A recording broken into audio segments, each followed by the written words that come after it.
Iran के nuclear plant से जुड़ा बड़ा खुलासा। अमेरिका की न्यूज वेबसाइट में बड़ा दावा, ईरान के गुप्त परमाणु ठिकाने का पता चला है। ईरान की सीक्रेट एटमी साइट की सैटेलाइट इमेजेस सामने आई है। बढ़ गया है।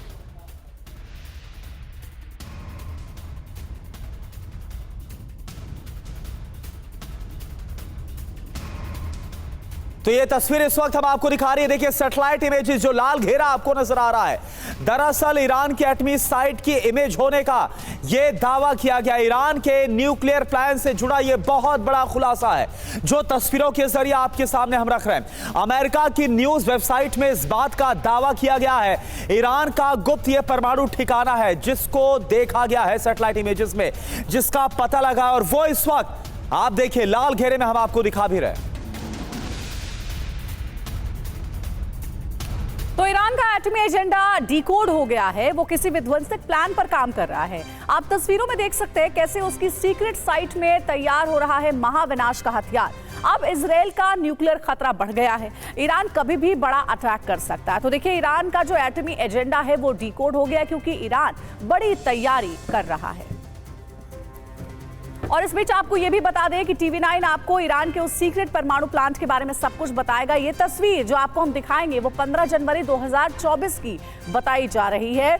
और कहा जा रहा है कि US सन के सूत्रों ने ये सैटेलाइट तस्वीर जारी की है जिसके बाद ईरान का न्यूक्लियर प्लान पता चला। ये देखिए यही वो तस्वीर है जो कि 15 जनवरी 2024 की बताई जा रही है। और इससे ही ईरान का जो इजरायली प्लान है वो डिकोड हो रहा है, परमाणु प्लान। देखिए सबसे पहले आप देखेंगे, यहां से शुरू करते हैं। टनल के पास देखिए ड्रेनेज सिस्टम दिख रहा है सैटेलाइट इमेज में, जो कि यहाँ पर किया गया है। निशान यहाँ पर देख सकते हैं आप। बिजली के पोल भी नजर आए, 3 ऐसे बिजली के पोल है जो नजर आ रहे हैं। और यहाँ पर देखिए न्यूक्लियर साइट का तैयार ढांचा भी नजर आ रहा है। और इसीलिए कहा जा रहा है कि ईरान कोई बड़ी प्लानिंग कर रहा है। और अगर आप इधर गौर करेंगे तो पूर्वी टनल का प्रवेश द्वार यानी कि एंट्री पॉइंट यहाँ पर नजर आ रहा है। तो ये है वो सैटेलाइट इमेज जिससे कि ईरान की सीक्रेट एटमी साइट के बारे में जानकारी मिली है। अब दूसरी तस्वीर आपको दिखाएंगे, 15 जनवरी की ये तस्वीर है। सबसे पहले यहाँ पर जो नजर आ रहा है वो एक सीक्रेट टनल दिख रहा है। यहाँ पर सीक्रेट टनल नजर आ रहा है और उसके बाद सुरक्षा घेरा यहाँ पर नजर आ रहा है क्योंकि यहाँ पर जो IRGC के जवान हैं वो तैनात है। यहाँ पर हैवी सिक्योरिटी है। यहाँ गौर अगर आप करेंगे तो यहाँ एंटी एयरक्राफ्ट डिफेंस की भी तैनाती की गई है। इधर अगर आप देखते हैं तो यूरेनियम बनाने वाले 3 अंडरग्राउंड बंकर यहाँ नजर आ रहे हैं। और जरा नीचे अगर आप गौर करेंगे तो यहाँ देखिए कहा जा रहा है कि जगारों की पहाड़ियां हैं और इसी बीच ये इतना सुरक्षा घेरा है जहां पर सीक्रेट टनल भी तैयार किया गया है। तो हो ना हो जैसा धमकी लगातार ईरान की ओर से दी जा रही थी कि हमें सिर्फ 15 दिन का समय चाहिए, कभी भी हम परमाणु हमला कर सकते हैं, हमारी तैयारी इतनी सक्षम है। इन तस्वीरों से कुछ ऐसा ही समझ आ रहा है। और अब जरा ईरान की उस सीक्रेट न्यूक्लियर साइट के बारे में आप जान लीजिए। कोह-ए-कोलांग गाजला पर्वत में बनी ये साइट है। ये सुरंग फोडो संवर्धन केंद्र से भी अधिक गहरी है। न्यूक्लियर साइट एरिया है कुल मिलाकर 1 लाख वर्ग मीटर का। 8 मीटर तक जमीन के अंदर तक सुरंग गहरी है। चारों तरफ 2.5 मीटर मोटी कंक्रीट की दीवारें हैं, जो जानकारी सामने आ रही है।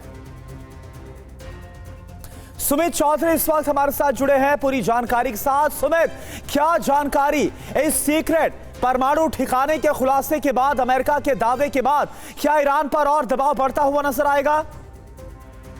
देखिए बिल्कुल, अभी अगर आप देखें कि हाल ही में अमेरिका ने कई नए सैंक्शंस ईरान के खिलाफ लगाए हैं। और सबसे खास बात यह कि जब से इजराइल और ईरान के बीच में जो तल्खी बढ़ी थी, जो लगातार अटैक आपस में किए गए थे, उसी के बाद लगातार अब अमेरिका का फोकस या अमेरिकी सैटेलाइट का फोकस मेनली अभी इस समय ईरान पर है।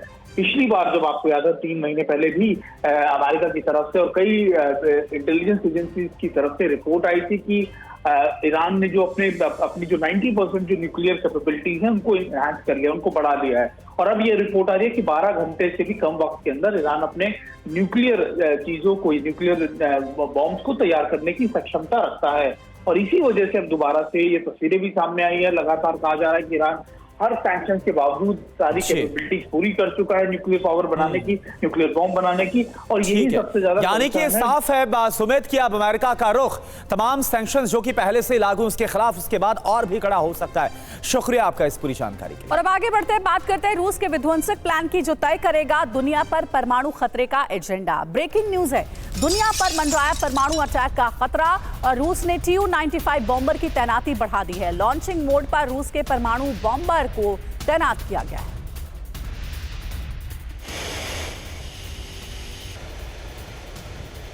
और अब आप ये जरा दो तस्वीरें देखिए। मिडिल ईस्ट में अमेरिका ने अपने घातक विमान F-16 को तैनात कर दिया है, तो रूस ने भी अपने Tu-95 न्यूक्लियर बॉम्बर को मैदान में उतार दिया। दो तस्वीरें इस वक्त आपके सामने, और ये बतला रही कि कैसे जो परमाणु आहट है या फिर जो परमाणु अंदेशा है, ये सिर्फ कोई कल्पना नहीं, क्योंकि Tu-95 न्यूक्लियर बॉम्बर की तैनाती का रूस की तरफ से करना और गुप्त ठिकाने पर F-16 को तैनात करना मिडिल ईस्ट में, ये कहीं ना कहीं बड़ा साइन है कि कैसे दोनों देशों के बीच में और तलखियां बढ़ेगी, और मिडिल ईस्ट में जहां एक तरफ हालात और विध्वंसक हो सकते हैं।